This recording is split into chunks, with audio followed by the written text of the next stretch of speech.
नमस्कार। आज हम एक बहुत ही जरूरी समुद्री नियम पर बात करने वाले हैं। हाँ बिल्कुल। ये है अंतर्राष्ट्रीय समुद्री संगठन यानी आईएमओ के सीओ रिच का नियम 22। नियम 22 जो जहाजों की बत्तियों की विजिबिलिटी मतलब वो कितनी दूर से दिखनी चाहिए इससे जुड़ा है। सही कहा। ये सीधे सीधे समुद्र में टक्करों को रोकने से जुड़ा नियम है। और ये हर मरीन ऑफिसर के लिए जानना बहुत ही अहम है। बिल्कुल। आज की हमारी जो बातचीत है वो कैप्टन श्याम बहादुर चौहान के नोट्स पर आधारित है। और हाँ, इसे तैयार करने में थोड़ी एआई की मदद भी ली गई है। अच्छा, तो हमारा मकसद है कि इस नियम को मतलब इसकी बारीकियों को थोड़ा गहराई से समझें। हाँ, उदाहरणों के साथ, ताकि सबको आसानी से समझ आ जाए। तो नियम 22 सुनने में तो लगता है कि हाँ भाई, लाइटें दिखनी चाहिए, सीधी सी बात। पर सुरक्षा के लिहाज से ये इतना जरूरी क्यों है? इसका असल मतलब क्या है? देखिए, इसका सीधा सीधा मतलब ये है कि जहाज पर जो मुख्य बत्तियां होती हैं, जैसे मस्तूल की लाइट हो गई, साइड की लाइट्स हो गई हरी और लाल, और पीछे वाली स्टर्न लाइट, ये सब एक तय न्यूनतम दूरी से साफ साफ दिखनी चाहिए। अच्छा, एक न्यूनतम दूरी से। हाँ, और ये दूरी जहाज कितना बड़ा है इस पर निर्भर करती है। बड़ा जहाज तो ज्यादा दूरी। ओके। ताकि दूसरे जहाजों को आपकी मौजूदगी का, आपके इरादे का सही टाइम पर पता चल सके। टक्कर से बचने के लिए बहुत जरूरी है। अच्छा, तो मतलब रात में या जब रोशनी कम हो तो दूसरे जहाज को देखकर सबसे पहले इन्हीं बत्तियों से आइडिया लगता है, जैसे वो मस्तूल लाइट जो जहाज के आगे होती है, सफेद वाली। हाँ बिल्कुल। मस्तूल लाइट जो है वो जहाज की दिशा और उसके साइज का पहला संकेत देती है। ओके, तो इसकी दूरी कितनी होनी चाहिए? अगर जहाज 50 मीटर या उससे भी बड़ा है तो ये कम से कम 6 समुद्री मील यानी करीब 11 किलोमीटर दूर से दिखनी चाहिए। 6 मील? काफी दूर। हाँ, काफी दूर। और अगर जहाज 12 से 50 मीटर के बीच का है तो 5 समुद्री मील। और छोटे वाले 12 मीटर से कम? उनके लिए 2 समुद्री मील। अब सोचिए, अगर ये दूरी पूरी न हो पाए तो दूसरे जहाज को रिएक्शन टाइम कितना कम मिलेगा। सही बात है। और वो जो किनारों पर हरी और लाल बत्तियां होती हैं, साइड लाइट्स, उनका क्या काम है? साइड लाइट्स बताती हैं कि जहाज किस तरफ जा रहा है। हरा वाला स्टारबोर्ड यानी दाई तरफ, और लाल वाला पोर्ट यानी बाई तरफ।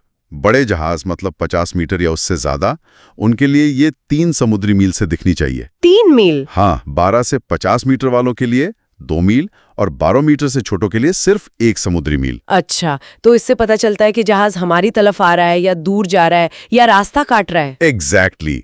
इसीलिए इनका सही दूरी से दिखना बहुत जरूरी है। लेकिन एक सवाल है, मान लीजिए मौसम बहुत खराब है, जैसे घना कोहरा हो या तेज बारिश, तब क्या ये न्यूनतम दूरियां काफी होती हैं देखने के लिए? ये बहुत अच्छा सवाल उठाया आपने। देखिए, नियम तो न्यूनतम जरूरत बताते हैं। खराब मौसम में तो वैसे ही विजिबिलिटी कम होती है। तो ऐसी हालत में तो इन बत्तियों का और भी ज्यादा साफ और चमकदार होना जरूरी हो जाता है। अच्छा। और साथ ही सिर्फ बत्तियों पर निर्भर नहीं रह सकते। रडार और दूसरे जो नेविगेशन के साधन हैं, उनका भी सही इस्तेमाल करना पड़ता है। सही कहा। अब आते हैं पीछे वाली बत्ती पर, स्टर्न लाइट। ये सफेद होती है ना जहाज के पीछे? हाँ बिल्कुल। इसका काम है पीछे से आ रहे जहाज को बताना कि आप यहाँ हैं और किस दिशा में जा रहे हैं। इसकी दूरी? बड़े जहाजों यानी 50 मीटर या उससे ज्यादा वालों के लिए 3 समुद्री मील, और बाकी छोटे जहाजों के लिए, चाहे वो 12 मीटर से बड़े हों या 12-50 मीटर वाले, उनके लिए 2 समुद्री मील। अगर ये ठीक से काम न करें या धुंधली हो तो सोचिए, पीछे से कोई तेज रफ्तार जहाज आ रहा हो तो टक्कर हो सकती है। बिल्कुल। हाँ। इनके अलावा एक ऑलराउंड लाइट भी होती है शायद? हाँ, ऑलराउंड लाइट। ये चारों तरफ मतलब 360 डिग्री में दिखती है। ये खास हालात का सिग्नल देती है। जैसे मान लीजिए जहाज एंकर पर खड़ा है, या मछली पकड़ रहा है, या किसी वजह से उसकी मनूवरिंग में दिक्कत है, मतलब वो ठीक से मुड़ नहीं सकता। अच्छा, नॉट अंडर कमांड या restricted in ability to manoeuvre वाली स्थितियां? हाँ बिल्कुल। तो ये लाइट दूसरे जहाजों को बताती है कि भाई इस जहाज से सेफ दूरी बना के रखो। छोटे जहाजों के लिए इसकी दूरी आमतौर पर 2 समुद्री मील होती है। देखिए, नियम जानना तो एक बात है, पर असल बात तब समझ आती है जब पता चले कि अगर इनका पालन न करें तो क्या हो सकता है। शायद कोई केस स्टडी है इस बारे में? हाँ बिल्कुल है। 2019 की एक घटना है अरब सागर में। एक छोटा मालवाहक जहाज था, करीब 18 मीटर लंबा। वो रात में चल रहा था। अब नियम के हिसाब से उसकी जो साइड लाइट्स थीं, हरी और लाल वाली, वो 2 समुद्री मील से दिखनी चाहिए थी। ठीक है। लेकिन जब जांच हुई तो पता चला कि वो इतनी कमजोर थी कि 1 मील से भी कम दूरी से नजर आ रही थी। अरे, फिर क्या हुआ? फिर यह हुआ कि एक बड़ा टैंकर जो अपने रास्ते पर जा रहा था, उसे ये छोटा जहाज अपनी बाईं तरफ से आता हुआ बहुत देर से दिखा, ओह और जब तक वो कुछ समझ पाते या बचाने की कोशिश करते, टक्कर हो गई। ओह नतीजा ये हुआ कि टैंकर से तेल रिस गया और समंदर के पर्यावरण को बहुत नुकसान हुआ। ये सीधे सीधे नियम 22 को नजरअंदाज करने का नतीजा था। ये तो वाकई बहुत गंभीर बात है। तो इस तरह के हादसों से बचने के लिए जहाज पर जो ऑफिसर्स हैं वो रोजमर्रा में क्या कदम उठा सकते हैं? Practical tips. हाँ, कुछ बहुत जरूरी और आसान चीजें हैं जो की जा सकती हैं। पहला तो रोज अपनी सारी नेविगेशन लाइट चेक करें, साफ हैं, बल्ब ठीक है, वोल्टेज सही आ रहा है। Daily check. हाँ, दूसरा, हमेशा अपने पास एक्स्ट्रा बल्ब और फ्यूज रखें, कभी भी जरूरत पड़ सकती है। बैकअप जरूरी है। बिल्कुल। तीसरा, अपने नेविगेशन चार्ट पर या ब्रिज पर कहीं लिखकर रखें कि किस लाइट की कितनी विजिबिलिटी दूरी है, एक रिमाइंडर की तरह। सही है। और चौथा, जब विजिबिलिटी कम हो तो नाइट विजन डिवाइस इस्तेमाल करें अगर हैं तो, और रडार पर तो नजर रखनी ही रखनी है। तो कुल मिलाकर बात यह है कि कोलरिक्स का नियम 22 सिर्फ एक नियम नहीं है, ये समंदर में जहाज़ों और लोगों की जान बचाने का एक बहुत ज़रूरी टूल है। जैसा कि कैप्टन चौहान के नोट्स में भी लिखा है, दिखाई देना इज इक्वल टू सुरक्षित रहना। बिल्कुल सही कहा आपने। और यहाँ एक सोचने वाली बात यह भी है कि आगे चलकर हम टेक्नोलॉजी का कैसे और बेहतर इस्तेमाल कर सकते हैं। जैसे क्या एलईडी लाइट्स या और बेहतर किस्म के लेंस इन मानकों को और असरदार बना सकते हैं? क्योंकि आखिर में इन लाइट्स की विजिबिलिटी पक्की करना सिर्फ नियमों का पालन करना नहीं है, ये समंदर में मौजूद अनगिनत जिंदगियों की सुरक्षा करने की एक सक्रिय जिम्मेदारी है, हर समुद्री यात्री की। बिल्कुल। तो ये थी कोलरिक्स नियम 22 पर हमारी आज की चर्चा। और कृपया ध्यान दें, ये जानकारी सिर्फ शैक्षिक उद्देश्यों के लिए है। हाँ बिल्कुल। हमेशा सटीक और आधिकारिक नियमों के लिए आईएमओ के दस्तावेज, अपनी कंपनी की गाइडलाइंस और डीजी शिपिंग की वेबसाइट ही देखें। धन्यवाद। नमस्कार और स्वागत है। आज हम समुद्री सुरक्षा के एक बहुत ही महत्वपूर्ण नियम पर बात करेंगे, कोलरिक्स नियम 22। ये जहाज़ों की बत्तियों की दृश्यता मतलब विजिबिलिटी ऑफ लाइट से जुड़ा है। हाँ बिल्कुल। और इसके लिए हमारे पास कैप्टन श्याम बहादुर चौहान का एक विश्लेषण है। इसे बनाने में थोड़ी एआई की मदद भी ली गई है। इसमें एक असल समुद्री हादसे का केस स्टडी भी है। बिल्कुल, हमारा मकसद है इस नियम की अहमियत को समझना और ये देखना कि कैसे छोटी सी चूक भी कितने बड़े हादसे करा सकती है। चलिए देखते हैं इसे। तो शुरुआत करते हैं 2017 की एक घटना से।